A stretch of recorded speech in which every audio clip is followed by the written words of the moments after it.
世界一面白いアクション RPG、これを目標にゲームを作ります。ちょっと面白い質問来てました。自分はモンスターハンター内の武器種のガンランスが好きなんですが、ガンランスを再現することは可能でしょうか？それともモンスターハンター独自と思われる固有武器は権利等で厳しかったりするんでしょうか？というわけでね、前回クラファンの動画でお話しした75万円のコースですね、武器製作コース、こちらについてのご質問なんですが、これ結論から言うとね、ガンランス作ることは可能ですね。ブラッドボーンっていうゲームでも重装っていうね、ガンランスをそのまま日本語に直訳しましたみたいな感じの武器が出てるので、丸々武器のモデルパクりましたみたいなことをしなければ基本的に同じような武器を製作することは可能です。で、ちょっと考えてみたんですけど、千葉でね、もしガンランスを出すとしたら、おそらくね、リロードモーションはちぎりみたいな感じのモーション。地面に武器を刺す感じのモーションになると思いますね。で、銃撃の際に地走りみたいな感じでね、メイの波動を打ち出すというような武器になると思います。もちろん銃撃をした場合はメイのオーバーヒートゲージが溜まっていくので、打ちすぎると地罰を受けてしまう。それを避けるためにリロードモーションですね。ちぎりと同じような地面に槍をぶっ刺すモーションをして武器のオーバーヒートゲージを下げていくと。なんか普通に考えてと思ったけど、めちゃめちゃ良さそうですね、この武器なんか。というわけでね、他にも武器や設備、キャラクターなんかも制作プランとして用意してますので、興味ある方はぜひね、体験版のリリースと同時にクラファンスタートするので、そちらの方で支援の方よろしくお願いします。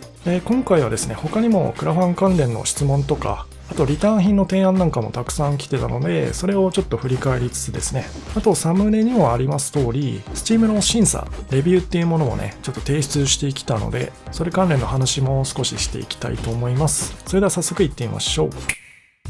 じゃあまず Steam のレビューというかね、審査についてのお話なんですけど、これあれですね、引っ越しとかで新しく部屋借りるときとか、あとはクレジットカード作るときなんかにある審査と同じようなノリのもんだと思ってもらえれば分かりやすいかと思います。Steam っていうね、ストアに商品を並べることになるので、やっぱりこう変なものが混ざってるとめちゃくちゃ嫌ですよね。プレイするとなんかウイルスが入ってきて、PC の情報が全部ぶっこ抜かれちゃうゲームとか、そんなのあったら嫌じゃないですか。ということで、そういう審査、レビューが必要になってくるというものです。今の説明でね、わかると思うんですけど、よっぽどね、変なゲームじゃない限りは普通に通ります。Steam ってめちゃくちゃ懐が広くて、それこそエルデンリングみたいなね、トリプル A 級の超大作から、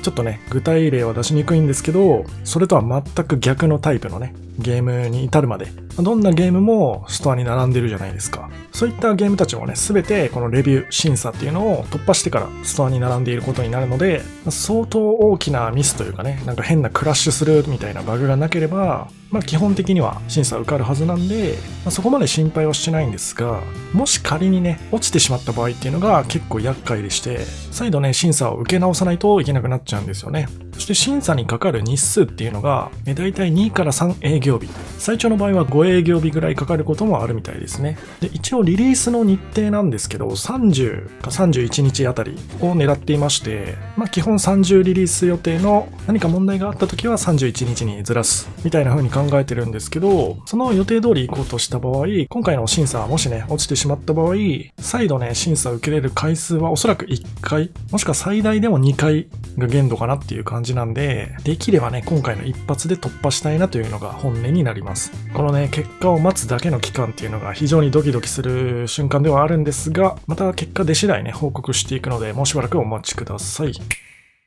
では続いてリターン品の方ですね。前回の動画でコメントや提案たくさんいただきました。ありがとうございます。それを読ませていただいてですね、講談社の担当編集さんと打ち合わせして採用できそうなものをね、すべて採用させていただいて、実際にね、クラウドファンディングのページもその内容に合わせて更新させてもらいました。変化があった部分ですね、順に紹介していきたいと思います。まず一つ目はゲーム本編コースですね。前回5000円とさせていただいてたんですが、こちら3000円に値下げしました。学生さんたちのコメントとかでね、1000円とかでもいいんで、ゲーム本編ついてなくてもいいから支援させてほしいみたいな声もあったんですが、それに関してはね、明確にちょっとストップがかかりました。というのもですね、2000円以下のコースを追加してしまった場合、そちらの方にね、支援が集中しすぎて逆に総額が下がっちゃうという事例が結構過去にあったみたいなんで、明確にね、最低金額は3000円という風にさせてもらいました。手数増やそうとしてね、攻撃回数盛りまくったら、結果として DPS なんか下がっちゃったみたいなね、そんな風になってしまっては元も子もないので、最低金額は3000円のゲーム本編コースにしてあります。そしてさらにプラスでですね、エンドクレジットに名前を記載する権利ですね、こちらも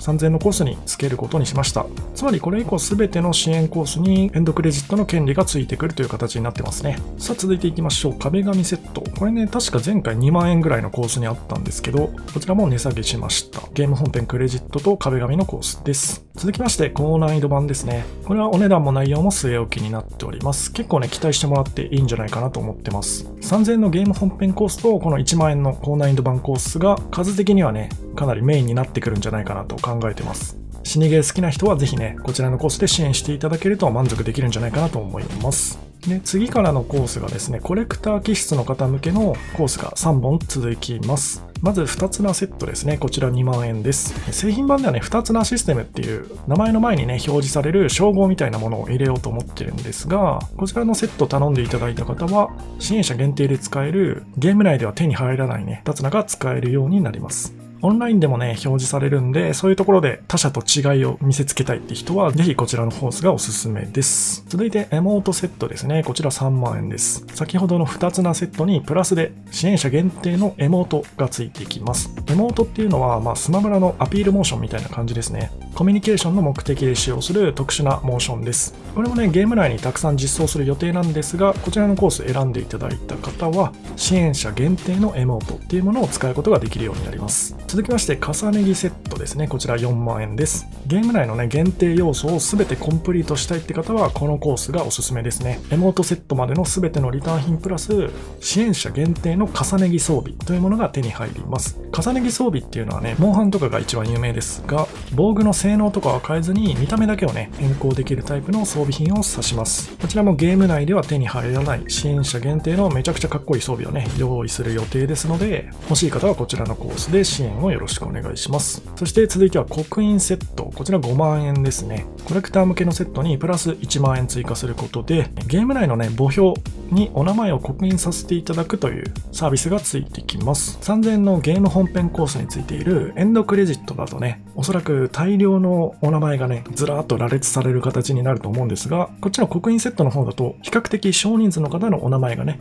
実際にゲーム内にしかも追加されるので、より満足度は高いんじゃないかなと考えております。こちらの方もね、ハンドルネーム可能になってますので、支援してくれた方はぜひね、お好きなお名前で登録してください。さあ、そしてアートボードセットですね。こちらは前回の動画時点であったんですけど、値段をね、上げました。10万円のコースになっております。講談社のね、担当編集と話してるうちに、アートボードもうちょっと値段上げてもいいんじゃないかということになりまして、というのもね、講談社といえばやはりマガジンとかのね、漫画の出版なんかがメジャーな業務の一つなんですが、ちょうど担当の方がね、複製原画とかの制作に携わったことがあるみたいで、かなりね、リッチなボードを作れると思いますよっていう風に助言してくださったので、それをちょっと信じさせていただいて、アートボードセットを、高級なコースのリターン品として設定させていただきました。その分ね、本当にめちゃくちゃいい製品が出来上がると思うので、ぜひご期待ください。ちなみにこちら唯一の現物、物が届くタイプのリターン品になっているので、そういった点でも他と差別化されてますね。さあ、そして続いてが2つな作成プラン25万円。これも前回からあったプランですね。先ほど支援者限定の2つなプランっていうのがあったと思うんですけど、あれは固定のね、2つなが支援者さんだけもらえる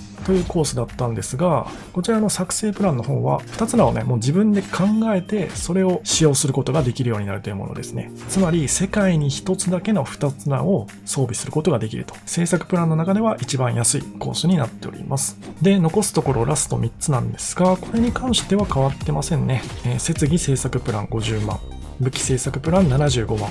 そしてキャラクター制作プラン100万という感じですね。冒頭でね、武器制作プランのガンランスの話とかしましたが、なるべくね、支援者さんの声をダイレクトにゲーム内に反映させるように努力はさせていただきますので、その辺をね、期待&安心してもらっていいんじゃないかなと思っております。というわけでね、リターン品について紹介させていただきました。ゲーム本編が安くなったっていうところと、エモートとか重ね着とかね、皆さんのコメントで意見あったような、コレクター気質をくすぐるような要素っていうのを追加させてもらいました。あとは制作系のプランに関してですね、ガンランスでも何でもできる限り柔軟にね、対応させてもらう予定ですので、お金に余裕のある方はね、ぜひ僕たちと一緒にゲームの一部分をね、作っていきましょう。クラウドファンディング自体は体験版のリリースと同日で開始予定ですので、予定としては3月の30日かな、もしくは31日か、このどちらかでリリース予定になってます。マジでめちゃくちゃ近づいてきましたね。皆さんぜひ Steam のページ、ウィッシュリストに登録したり、クラウドファンディングのページですね、いいねボタンを押していただけると大変励みになりますのでよろしくお願いします。それでは今回この辺で失礼します。お疲れ様でした。